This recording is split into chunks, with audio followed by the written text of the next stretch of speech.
આજે તો મને અચાનક જ ગપગોટા ખાવાનું બહુ મન થઈ ગયું તો મેં તો તરત જ ગપગોટા બનાવવાનું મિશન ચાલુ કરી દીધું। પહેલા તો મેં ફ્રીજમાંથી બધા શાકભાજી બહાર કાઢી લીધા અને બીજી બાજુ રવો પલાળવા મૂકી દીધો।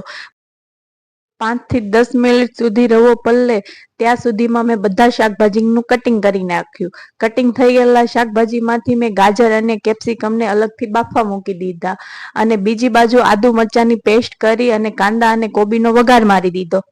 બરાબર ચડી ગયા પછી બાફેલું કેપ્સિકમ ને ગાજરને આપણે એમાં મિક્સ કરી દીધું અને બીજી બાજુ આપણે પલાળવા મૂકેલો રવો પણ મસ્ત રીતે પલળી ગયો।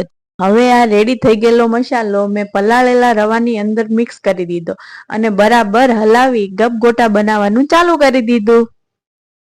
મારે તો ગપગોટા બનાવવાનું આ મિશન પૂરું થયું અને ખાવાની પણ બહુ જ મજા આવી।